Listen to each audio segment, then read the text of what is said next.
Hey there, and welcome back. If this is your first time finding one of my videos, you've come in a little late. Might I suggest you go back and watch videos 1 and 2 of the beginning series before you hit this one. If you're back with me, that means you've been following along and you're ready for the next step. That's what I want to cover with you tonight. Let's just recap real quick where we started. We started by figuring out something needed changing. What that is, hopefully you figured out by now. Second, we figured out when I ask God for help, I've got to listen for the answer. We talked about where to go to listen, what I did to listen. It's the Word. You have to get in the Word, the Bible. Last week I told you that if you have a phone, there's no excuse for you to not be able to get to it, to get the message. Down below you will find a link to a free app in the App Store where you can get the Bible on your phone. It has daily verse messages they'll send you, and you can have somebody read the Bible to you in your ear if you're not a reader. And just so you know, I'm not a reader, but I've been doing a lot of reading lately. So things change, obviously. So once I got the message from the Dwell app that I was listening to about God's second book, call to mind a place you might go meet him in nature, where he would have a word for you that could change everything. And I told you the place I came up with was in Fort Fisher, North Carolina. It's a grove of oak trees. I love the place. I find it very peaceful. And I said, well, maybe that's where I would meet God. And that wouldn't go away. So it was a Sunday morning. I had skipped a weekend. Once I got the message, I had skipped one weekend. And the next weekend, I only had one day off. And I did not want to get up and go because I was tired. It was dark. It was 41 degrees. And I know what some of you are saying. 41 degrees is a nice spring day where I'm from. But in coastal North Carolina, that's cold. So I bundled up, got out of bed. I pushed the negative thoughts of not going away. So I get up and I head out. Before leaving, the wife asked me, do you want me to go? And I said, do you want to go? She said, why are you going?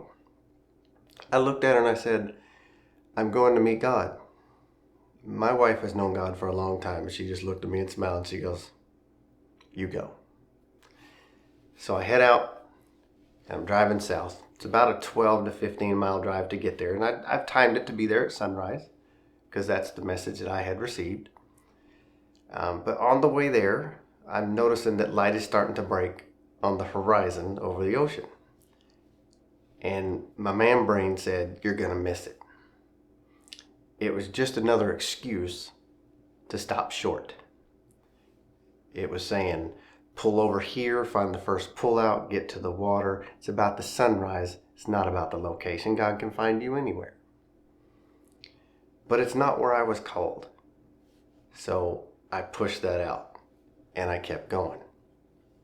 So I get a little farther. I make it over the bridge between Wilmington and Carolina Beach. Means nothing to you, but it just helps me know where I'm at. And I can see the sun. I'm going to make it. So I don't have to worry about pulling out at another place, trying to miss that. As I keep going, my tire light on my car comes on telling me I have low pressure in the tire. Now I'm an auto guy. It's what I do for a living. I fix cars. And I know two things. One, my car is 10 years old and the batteries in those sensors are probably starting to die. Two, I have a spare. So if I have a flat, I can change it. But that negative thought still came in and said, pull over here. This is where you need to stop. But I fought through and I said, nope, made it this far, going all the way. I get down to the beach, the parking lot at the beach. I'm probably about 200 or 300 yards away from the trees. And I'm sitting in my car. My car is nice and toasty now. Remember, it's 41 degrees and there's a slight breeze coming off the ocean. So it's chilly. And I sit there and think, okay, I'm here. I'm at the beach. I'm here before sunrise. I can sit right in this car and stay warm, and God will see me here. God will meet me here. And then I had to push that negative thought out because it's not where I was called to be. I was asked to meet him at the trees, which were 200 to 300 yards north of my spot where I'm sitting. So I get out of the car, zip up, put a hat on, start walking. And it's cold. I'm cold. I don't like 41 degrees. And I keep walking. I look off to my left and there's the trees. They look nothing like I had pictured that morning. For whatever reason, in my imagination, I had pictured a fog rolling in those trees with the sunlight coming off the ocean, breaking through it, and God revealing himself. Looked nothing like that. Disappointed. Not what I expected. But I wasn't quite there yet. I was parked about 200-300 yards away. I had walked. I'm probably about 100 yards away. So I said, you know what? I've come this far. Just keep walking. So I kept walking, and the sunrise that morning was amazing. And as I had been walking those first 200 yards, I had been watching flocks of birds fly from behind me out over the water. They were going to feed, and I was admiring the birds. And I got to the trees. And this is where it gets funny, weird, amazing. You call it whatever you want. As I got there, I was admiring those birds flying over. And a bird pooped right on my glasses. Right over my right eye. Now, remember the story I told you to put a pin in last time? It was a sermon by one of the pastors I listened to who was talking about, why is the enemy attacking me so hard? And the answer was, because he knows things about you you don't know about yourself, or he sees things in you that you don't know. And he knows if you find God, you may do something good. So when that bird did his business, literally, right in front of my face, one of two things could have happened. All the thoughts of a human being that have been normal over the past 50 plus years of, I don't want to get out of bed. It's cold. I'm tired. I'm going to miss it. I can pull over here. Pull over because your tire's going flat. I don't want to get out of my car. I don't want to walk that far. It's cold. It's not what I expected. That's about 7 or 8 eyes in there. I don't know. You count them. I'm decent at math, but I don't want to count. There's a lot of eyes in there. But in that moment, it very easily could have been, I am sick of this and I'm going home. But that didn't happen. And the only way I can explain this is God has known me since before I was born. God made me. He knew how I would respond to something as silly as a bird pooping on me at the exact spot he told me to be at that exact moment. He knew where to be. He knew when to be. He knew how to make it happen to deliver a message. That message I got in that moment was, you're going the right way. I took that as, okay, God, I'm either going to be angry and run, or I'm going to keep walking. So when I got the message, if you're going the right way, I said, okay, keep going. I walked just a little bit further past the trees. And there's a break wall, a beach wall, whatever you want to call it, where the waves crash against. Waves weren't very big that day. So I walked out on the wall, and I sat there, and I watched the sunrise. While sitting there, and I cannot explain it, well, I can now, I had an overwhelming sense of peace and calm that I have never experienced. As we go through the rest of the things that I've learned over the past 2 months of this walk, I'm new at this. I'm about 2 months in. That peace and that calm has never left. The things that used to bother me don't bother me. Things I thought weren't right in my life have now been revealed to me as a blessing provided by God before I knew it was a blessing and before I knew Him. I have had the ability to look back over my life and see everywhere that God has had a hand in my life when I didn't even know it. And I'm telling you, the things that used to bother me are still there, but they just don't matter. They just don't matter anymore. Everything that's been missing in my life that I thought I could fix. How many times did I say the word I in there? I thought I could fix. Never worked. And if you keep going down that road of I can do this, you never will. The one thing that you can say I to is, I'm going to seek Him. I'm going to find Him. That's it. That's the only I He requires. That's the only I He asks for. Because let me tell you, by human standards, I'm a decent guy, but I'm by no means perfect.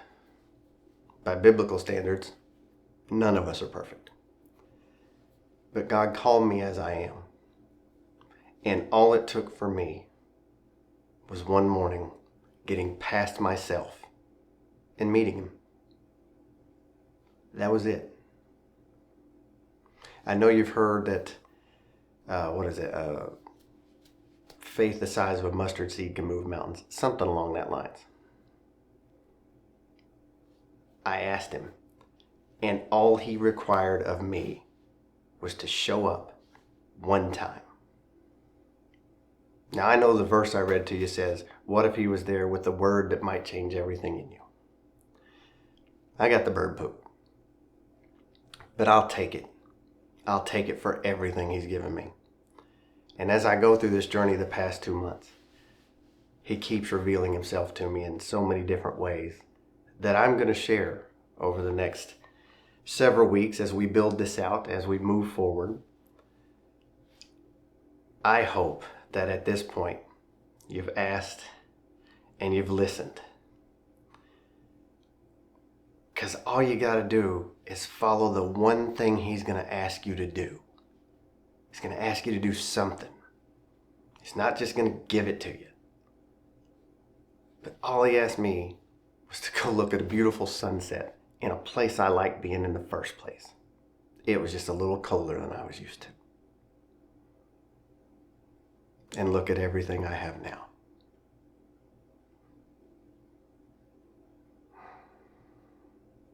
I asked for change. He changed me. When they say, give it to God, I never understood. I didn't have a clue.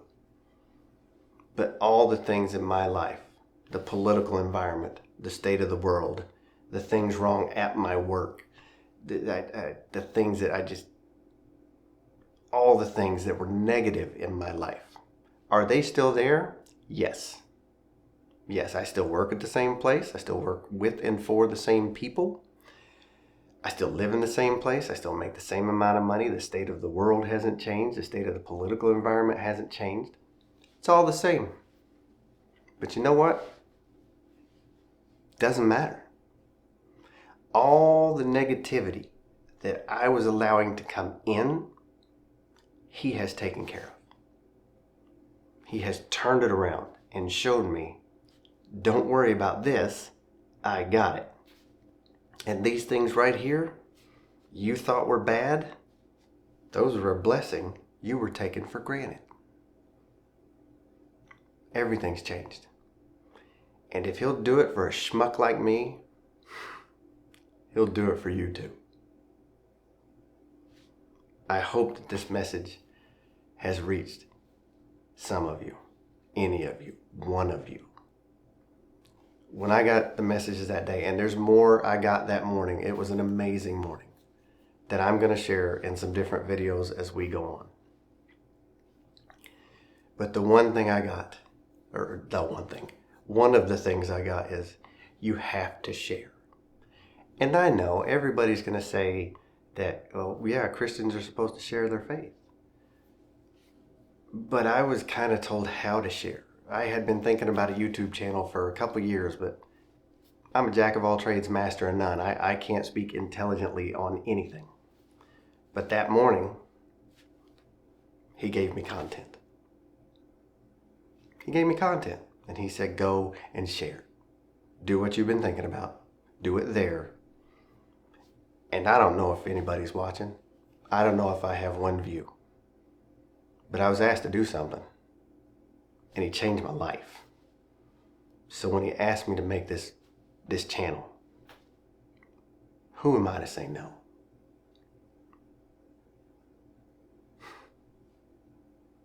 Who am I to say no? I'm grateful. I'm grateful to God for everything he's done through me throughout my life that I can now see. I'm thankful that he never gave up on me. I'm thankful that when I asked, he listened. I'm thankful that he changed me to who I am today. I'm thankful for everything, good and bad, because it's all got me to right here. So no matter where you are in your life, it doesn't matter. Highs, lows, if you're in a cave, valleys, caves and valleys, where did that come from? I don't know.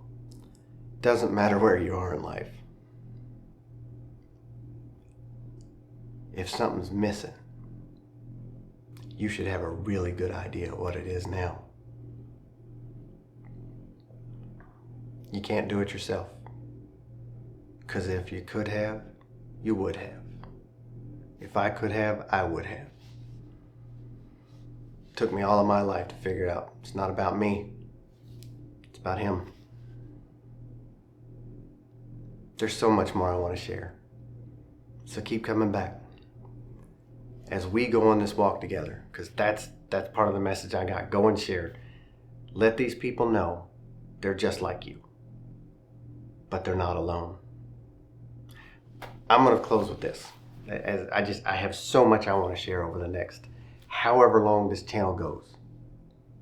If I got one viewer, well, even if I don't have any viewers, I'm going to keep going, because until I'm told to stop, this is what I'm doing. There's something I want to share. It's a verse I got. I don't even remember where I got it from. We've all heard it. I'm not even going to put it on the screen. But I'm going to paraphrase because I'll say it wrong. It's about walking through the valley of the shadow of death. You've all heard that one. I've heard it. The valley of the shadow of death. Sounds ominous. Sounds dangerous. Sounds like a place people go to die. That was kind of dramatic. But the message I got on that one is, it's a valley, but it only has the shadow of death. Because in order to have a shadow, there has to be light. Look for the light. If this message has been for you, I hope it has. I hope this reaches so many people and helps them on their way. This isn't about me. This is about you finding God and me just maybe helping you along the way, a step, giving you a little kick in the butt, something, whatever you need. It's not about me. But to help this message spread to other people, yeah, do the YouTube things, like, subscribe, share, all that stuff, comments. Everything helps this algorithm push these videos to more people. It will spread the message farther and maybe shine that light in corners it's not expected to reach. as always, if you're feeling a little oddball, feeling like you don't belong, you've always got a place here. You've always got a place with God. I look forward to seeing you next Friday.